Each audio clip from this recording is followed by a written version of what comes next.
You, John Fitzgerald Kennedy, do solemnly swear. I, John Fitzgerald Kennedy, do solemnly swear. That you will faithfully execute the office of President of the United States. That I will faithfully execute the office of President of the United States. And will, to the best of your ability.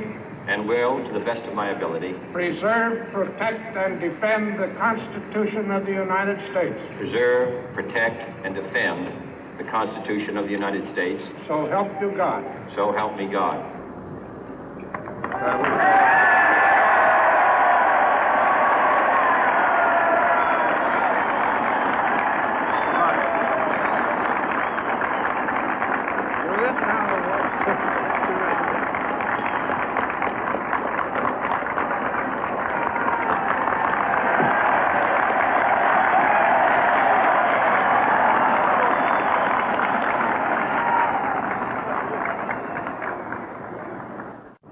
Vice President Johnson, Mr. Speaker, Mr. Chief Justice, President Eisenhower, Vice President Nixon, President Truman, Reverend clergy, fellow citizens. We observe today not a victory of party, but a celebration of freedom, symbolizing an end as well as a beginning, signifying renewal as well as change.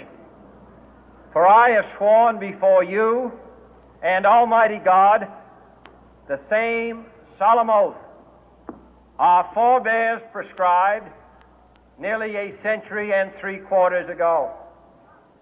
The world is very different now, for man holds in his mortal hands the power to abolish all forms of human poverty and all forms of human life. And yet the same revolutionary beliefs for which our forebears fought are still at issue around the globe.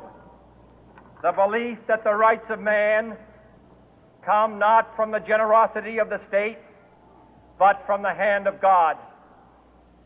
We dare not forget today that we are the heirs of that first revolution. Let the word go forth from this time and place to friend and foe alike that the torch has been passed to a new generation of Americans born in this century, tempered by war, disciplined by a hard and bitter peace, proud of our ancient heritage, and unwilling to witness or permit the slow undoing of those human rights to which this nation has always been committed and to which we are committed today at home and around the world.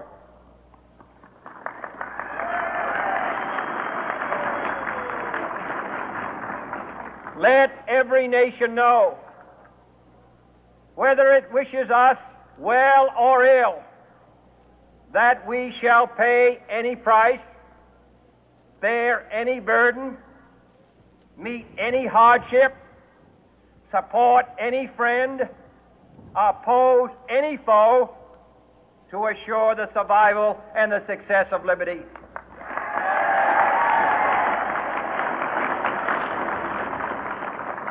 This much we pledge and more.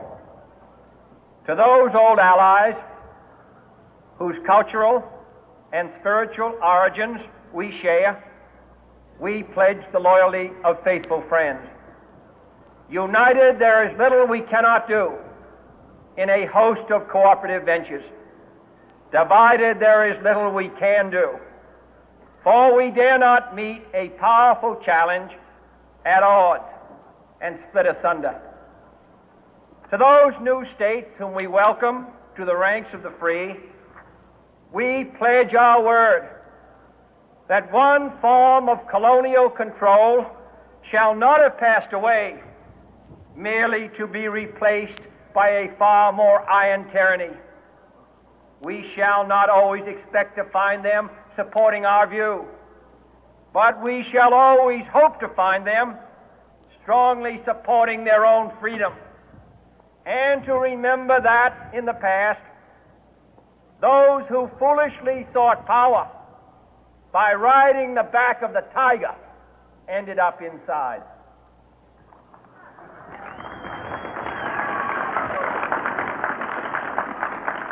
To those people in the huts and villages of half the globe struggling to break the bonds of mass misery, we pledge our best efforts to help them help themselves for whatever period is required, not because the communists may be doing it, not because we seek their votes, but because it is right.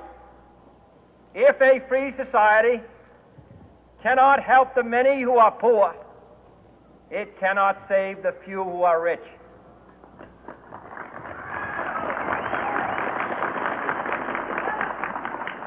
To our sister republics south of our border, we offer a special pledge to convert our good words into good deeds, in a new alliance for progress, to assist free men and free governments in casting off the chains of poverty.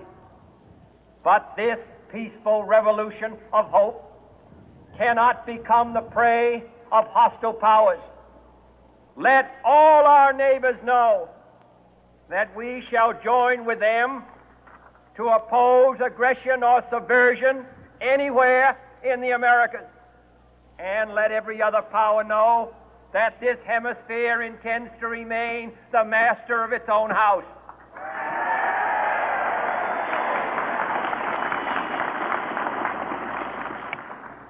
To that World Assembly of Sovereign States, the United Nations, our last best hope, in an age where the instruments of war have far outpaced the instruments of peace, we renew our pledge of support to prevent it from becoming merely a forum for invective, to strengthen its shield of the new and the weak, and to enlarge the area in which its writ may run. Finally, to those nations who would make themselves our adversary, we offer not a pledge, but a request that both sides begin anew the quest for peace. Before the dark powers of destruction, unleashed by science, engulf all humanity in planned or accidental self-destruction, we dare not tempt them with weakness, for only when our arms are sufficient beyond doubt can we be certain beyond doubt that they will never be employed.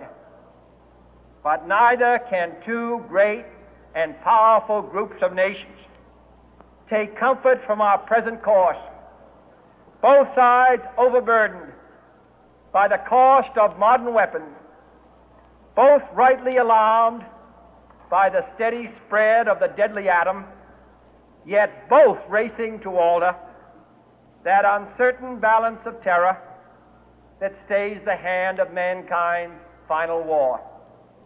So let us begin anew, remembering on both sides that civility is not a sign of weakness, and sincerity is always subject to proof. Let us never negotiate out of fear, but let us never fear to negotiate.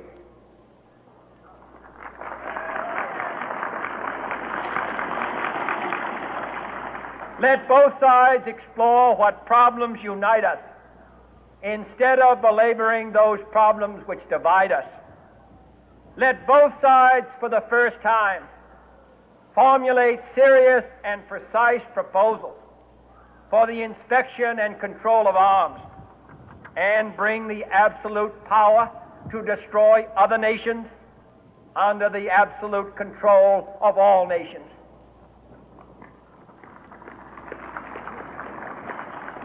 Let both sides seek to invoke the wonders of science instead of its terrors. Together, let us explore the stars, conquer the deserts, eradicate disease, tap the ocean depth, and encourage the arts and commerce. Let both sides unite to heed in all corners of the earth the command of Isaiah to undo the heavy burden and let the oppressed go free. And if a beachhead of cooperation may push back the jungle of suspicion, let both sides join in creating a new endeavor, not a new balance of power, but a new world of law, where the strong are just